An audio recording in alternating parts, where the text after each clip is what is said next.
अस्सलामु अलैकुम वरहमतुल्लाहि वबरकातुहू नहमदुहु व नुसल्ली अला रसूलिल करीम अम्मा बाद फ़अऊज़ु बिल्लाहि मिनश शैतानिर रजीम बिस्मिल्लाहिर रहमानिर रहीम। जिन अहबाब ने मुझे कहा और मैसेज किए, कॉल की वगैरह की कि उनको घबराहट हो जाती है, अचानक पैनिक अटैक पड़ जाता है, तो उसकी वजूहात भी होती हैं, ठीक है ना। हर चीज़ में ये जिन भूत जादू फिट ना कर लिया करो अपने ऊपर खाई मखामे। फिट वो क्या करो जो चीज़ हो, बगैर हुए चीज़ फिट करोगे तो अपनी एक बीमारी को डबल करोगे, डबल को 4 गुना बढ़ा दोगे। जब तक किसी चीज़ का प्रूफ एंड एविडेंस आपके पास नहीं है तो तारी ना करें कि मेरे ऊपर ये हो गया, मेरे ऊपर वो हो गया। घबराहट होने की सबसे बड़ी वजह जो है, अगर मैं सच बोलूँ तो अल्लाह करे आप लोगों का हज़म हो जाए, घबराहट होने की सबसे बड़ी वजह जो होती है उस वक़्त होती है जब बंदा अल्लाह का नाशुक्र होता है। या तो माजी के डिप्रेशन में चला जाता है तो घबराहट परेशानी, या मुस्तकबिल के एंजाइटी में चला जाता है फ्यूचर वाइज में तो घबराहट परेशानी, ठीक है। और घबराहट दो तरह से होती है। घबराहट दिमाग की भी होती है जिसको एंजाइटी कहते हो, वाइब्रेट कर जाता है दिमाग आपका पूरे का पूरा, ठीक है। और घबराहट दिल की भी होती है जिसको खौफकान क़ल्ब कहते हैं, ठीक है, सही है। तो दिमाग वाली जो घबराहट है वो तो इंशाल्लाह आज से फिट करो कि हर हाल में कहो या अल्लाह तेरा शुक्र, या अल्लाह तेरा शुक्र, या अल्लाह तेरा शुक्र। जो है बस वो अल्लाह का शुक्र, जो नहीं है वो अल्लाह दे देगा इंशाल्लाह। अल्लाह के ख़जाने में कोई कमी है क्या है? अल्लाह से आप 15 बच्चे मांग रहे हो, अल्लाह के ख़जाने में कोई फ़र्क पड़ जाएगा? 1500 बच्चे दे दे, उसको कोई फ़र्क नहीं पड़ता, ठीक है ना। उसको उसके फ़ैसले में कोई रुकावट है, अल्लाह ताला के फ़ैसले में कोई रुकावट नहीं है, ठीक है ना। और अल्लाह को देने में कोई रुकावट नहीं है। तो लिहाजा जो अल्लाह का मसला है वो अल्लाह पे छोड़ो, परेशानी क्या है? जो है अल्लाह का शुक्र, जो नहीं है वो अल्लाह दे देगा, ठीक है। कोई फ़र्क नहीं पड़ता, अल्लाह के ख़जाने में कोई कमी नहीं आएगी। तो ये दिमाग वाला मसला तो आप हल कर लो, ठीक है। रहा मसला दिल वाला मसला, दिल की घबराहट की बहुत सारी वजूहात हैं, ठीक है ना। अगर आपको हेलिकोबैक्टर पायलोरी है, आंतों में सड़ांध और इन्फेक्शन, ठीक है, तो इससे भी घबराहट होती है।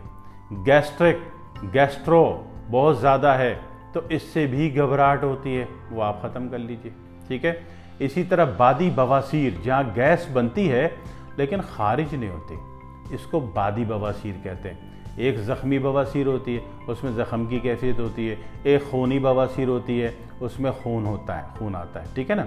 और इसी तरह एक फेस्टूला होता है जिसमें पीप पीछे जमा हो जाता है, और एक फिशर होता है जिसमें बॉल आ जाती है। इन तमाम कैफियत में भी घबराहट होती है, दिल में होती है, दिमाग में नहीं होती, ठीक है। और दूसरी बात ये होती है कि अगर आप हर वक्त सुस्तुल वजूदी के एतबार से लेटे पड़े रहते हैं तो उससे भी घबराहट होती है। तीसरी बात ये कि आपका टीवी ऊंची आवाज़ में देखते हैं। अव्वल तो टीवी देखना ही नहीं चाहिए, टीवी देखने का दौर ही ख़त्म हो गया, आप खामख़ा टीवी के पीछे लगे हुए हो, ठीक है।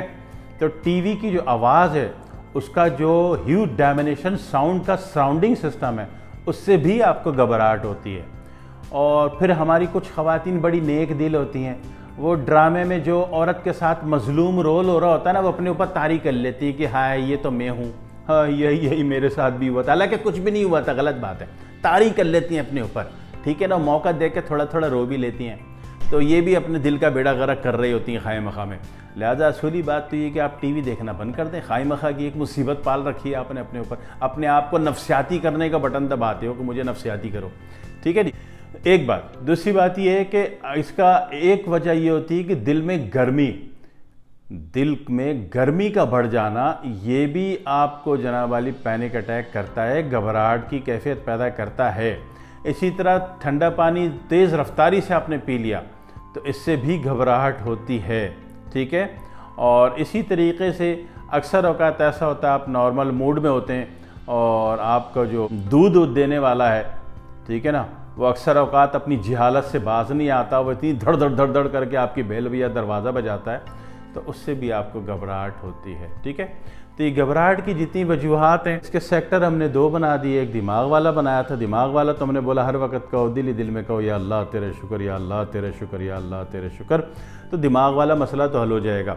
नहीं तो रात को सरसों का तेल लगा लिया करो सर में, खसखस का तेल लगा लिया करो सर में, ताकि दिमाग में बैलेंस कायम हो जाए, ठीक है। अब रहा मसला दिल का, तो दिल का जो इन सारी वजूहात की वजह से जो दिल में घबराहट पैदा होती है, खौफ पैदा होता है, और इवन की ड्रोनी शक्लें भी नज़र आती हैं, हाँ ठीक है, तो साए वगैरह भी नज़र आते हैं। तो ऐसी सूरत में एक काम कर लीजिए कि विटामिन सी का इस्तेमाल बढ़ा दीजिए, हो गया काम। ठीक है, विटामिन सी का इस्तेमाल कैसे बढ़ाएंगे कि निहार मुँह कोशिश कीजिए कि जनाब वाली ग्रीन टी जो आप पीते हो ठंडी करके पीनी, गर्म नहीं पीनी। ये याद रखिएगा, गर्म चाय पीने वालों को भी दिल की घबराहट और ये जनाब पैनिक अटैक होता है। ठीक है, तो ठंडी करके पीनी, उसमें एक लेमू निचोड़ के पी लें। ठीक है, और दूसरे सी का जो रिसीविंग सोर्स है वो मैंने आपको बताया था कि महज एक चुटकी जो है, अगर आपने आंवला पाउडर पीने की आदत डाल ली, एक चुटकी आंवला पाउडर पिसा हुआ ले लिया, ठीक है, और मुंह में रखा और पानी पी लिया। मर्जी निहार मुँह ले लें, मर्जी दोपहर ले लें, शाम ले लें, मर्जी रात सोते वक्त ले लें। ठीक है ना, तो यकीन कीजिए इससे दिल के पट्टे मजबूत और एक्टिव होने शुरू हो जाते हैं और आपकी घबराहट के मामलात ख़त्म हो जाते हैं। ठीक है, घबराहट का एक ताल्लुक़ रूह से भी है। वो जो मैंने कहा ना, ये चीज़ें नज़र आ रही हैं, वो चीज़ें नज़र आती हैं, साया नज़र आ रहा है, फलाना ढिमाका, तो उसका भी एक तरीक़ा है कि कोई भी अच्छा सा इतर जिसकी खुशबू आपको पसंद हो, ज़बरदस्ती का अच्छा ना हो कि जनाब वाली उसको सूंघते ही आपके सर में दर्द हो जाता हो। ऐसा ना हो जैसे गुले लाला तो आप सूंघ नहीं सकते हो, सर में एकदम इतना तेज़ दर्द होता है कि जब तक बंदा साहिब जिन्नात ना हो वो गुले लाला नहीं सूंघ सकता। ठीक है, तो उसके अलावा कोई भी सादा सिंपल सा इतर हो जो कि आपके पसंद के मुताबिक हो और आपको उससे फ़र्क महसूस होती हो, खुशी महसूस होती हो, आपके सर में दर्द बोझ भारीपन ना आता हो, तो वो इतर भी हल्का सा लगाने की कोशिश करें। ख़वातीन तो घर में इतर लगा सकती हैं ना, जैसे नमाज़ पढ़ने के टाइम हल्का सा इतर लगा लिया, है ना।